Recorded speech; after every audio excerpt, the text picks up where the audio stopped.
Hey everybody, today I wanted to talk to you about my new perfume rotation. It's time. I have an urge to sort of renew the rotation of my perfumes and take some out and put some back in and share a couple of opinions about some of the fragrances that I've had in this current rotation that might be quite interesting, regarding also the recent review of one of them. So keep yourself tuned. This time around, actually, I finished a perfume from my previous rotation, and that one was Yves Rocher Pomme d'Elise. Really, this was a very tasty home perfume for me. I wore it around the house mostly or very casually. It smells like a baked apple pie or some kind of delicious, tasty goodies. It's so fun. This was limited edition, therefore you can't really get it anymore. Perhaps online you can find it. I recommend it. It's a nice eau de toilette, nothing pretentious, nothing cerebral, nothing overly complex, but just charming and lovely and fun. And I do like keeping fragrances like that in my collection. So this one's done and it's leaving. Three that I'm taking out of the rotation this time around are actually my Maison Marché à la Replica in By the Fireplace. It's basically what the perfume is about. It smells like a fireplace. It's so lovely and so fun, but it's been in my previous two rotations. The use on this is not very heavy, although I use it very frequently. But I have to say, this is a very strong contender for an amazing formula because the lasting power and the sillage are both very impressive, and you only need basically one spritz to achieve a very nice result. Two is heavy, so one is good enough. Therefore, you know, very minimal wastage of fragrance, which is amazing, and I'm all for. Very impressed with that one, but that one is going aside because I wanted a little bit of a different variety this time around. Also, I made a separate review video on Cotis Emeraude, and yes, it is a close cousin of Shalimar. This is an old, very vintage formula, but this one is an eau de cologne. Given that it is a vintage perfume, I was very excited, and I thought to myself, it was new when I nearly knew when I put it in this rotation. It was full, and I thought to myself, well, how exciting! I'm going to really get my use out of it and really form a very solid, strong opinion. And I've used half bottle just in one rotation, which is really a very heavy use. And why? Because although the scent is very pleasant, it's slightly citrusy, slightly powdery, sort of vanillic, and somewhat spicy perfume, very charming and true vintage. Incredible scent. However, the lasting power is a joke. It lasts maybe 2 hours on skin, maybe. It evaporates off your skin immediately. And I have dry skin, so fragrances do tend to do that.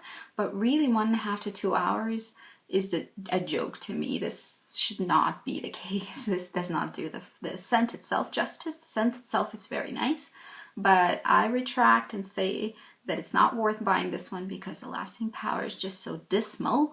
It is unacceptable in my opinion. Therefore, tons of use of that one, not because it was my absolute favorite, but because it just didn't hold up at all. So unfortunately, I'll probably be putting this aside. If it goes into another rotation at some point, I'll probably just use it up very quickly because it is a joke to use up. It's too fast. The use is too heavy. And also another thing I'm thinking about is to toss it in my purse, and in a couple of weeks it's probably going to be gone because I'll just have to renew it so many times that it's going to, you know, poof out. It's going to be probably gone very fast. So if I were you, I wouldn't be surprised to see my empties very soon. Another one I'm taking out of the rotation this time around, and that was not a disappointment, is my Nuxe Protège le Parfum. This smells exactly like the oil of the same line, and it's a charming, very tropical sort of gardenia coconut yumminess. Kind of sweet, but not too sweet. Kind of floral, but not too floral. Very coconutty and very tropical. It makes you think of pina coladas. It's really fun. It's a nice perfume. I like it. I've had a good amount of use out of it. This was my home perfume mostly. I wore it casually. I wore it around the house. I wore it around my husband. I just wore it in a very relaxed manner, and I used quite a bit of it this time around. This is an easy fragrance to wear. It's not very serious though, so although I don't think it's inappropriate to wear to work, but I don't think it per se says anything like I'm a professional or this is a business. You know, it's fun, it's nice, and it smells like expensive body care. So that's why I don't think it's inappropriate in a business environment or in an office environment or whatever, wherever you happen to work. But I don't think it's the best if you're trying to create a very business-like impression, a very professional impression. I do enjoy it a lot, and I wouldn't be surprised to see it return to my rotation pretty soon. I normally use it closer to the summertime or in the summertime, so for me to pull this out in the middle of winter really meant that I wanted a little bit of warmth in my life, a little bit of cozy summer scents. But now I'm okay. I think I can let it go out of the rotation. The one that stays in the rotation is going to be Jessica Simpson's Fancy Love. This is one of my favorites by celebrity in terms of celebrity perfumes. I think Jessica Simpson and Taylor Swift, as well as Sarah Jessica Parker, occasionally they make very lovely celebrity perfumes. Their lines are actually quite impressive.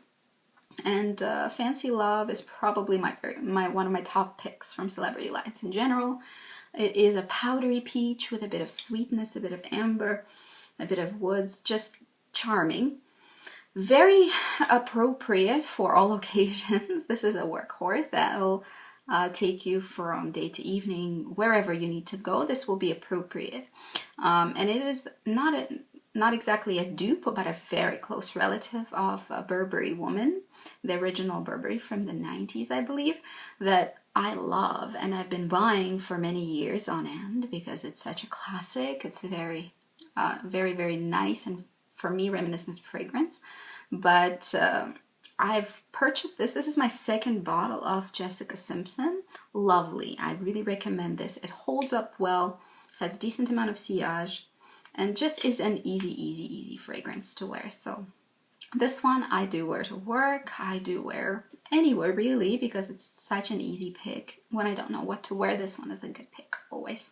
So it stays for now. I'm not sick of it, so I'm going to keep it in. And 3 perfumes that are going to enter the rotation this time around. First of all, it's Burberry Brit. This is not a toilette version. I do like it. I've had it for about a year, so this is not a new bottle.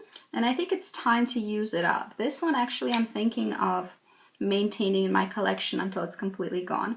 This also is quite an easy fragrance to wear and very appropriate for most occasions. This has a bit of a nutty flavor to it. It's like nuts and flowers on a bit of a sweet vanillic base. Nothing really annoying, irritating, nothing that jumps out too much. Like most Burberry fragrances, it's quite tame and very wearable. It is extremely wearable.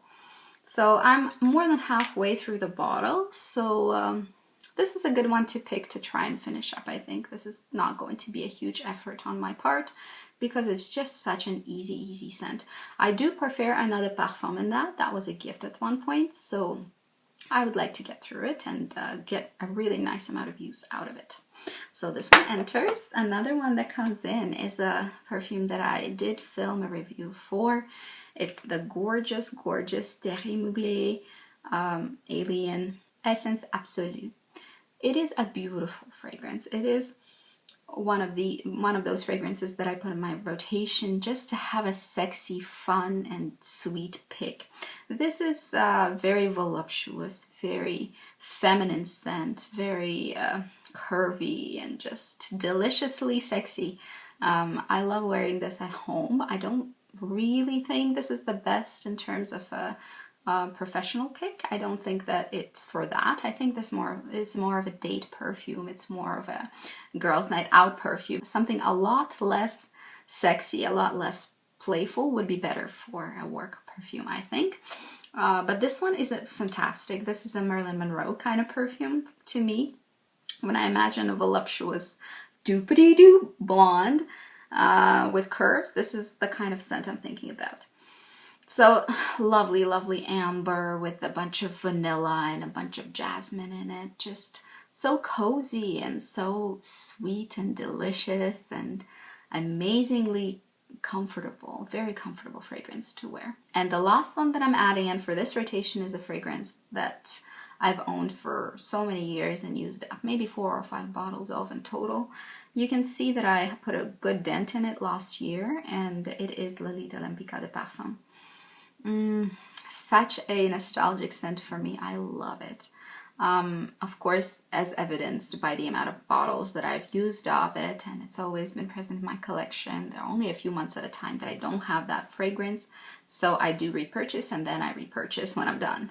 So one of those fragrances that I always mention, that I always keep around, and this is licorice and violets and just charm and maybe some cupcakes somewhere and a bit of powdery, dusty vintage vibe to it. It's a bit temperamental. It's a little bit of a I get what I want little girl. It's a stomp on the with the foot.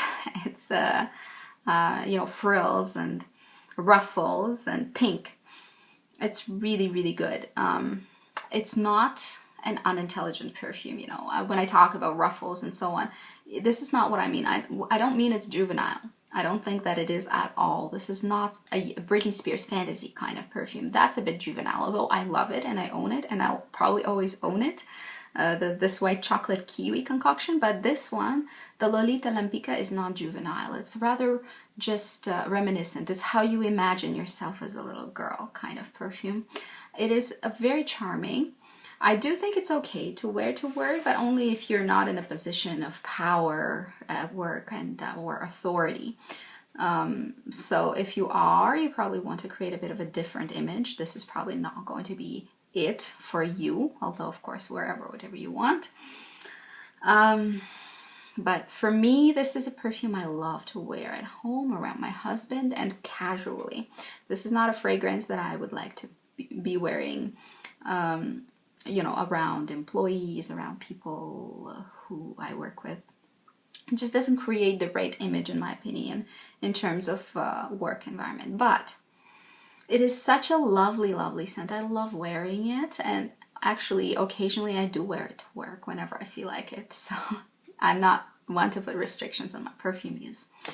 Again, work perfumes are probably going to be these two mostly, maybe a little bit of the Lolita, and my Va Va Va Voom perfume this time around is going to be the Thierry Mugler.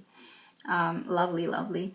And casual wear is going to be probably mostly Lolita and maybe the Jessica Simpson as well, because Jessica Simpson, although it is very work appropriate, it is also very soft and feminine and non-threatening. So those are the ones that I've picked this time around. I hope you enjoyed looking at my perfume picks for this rotation. Have a good day. See you later. Bye-bye.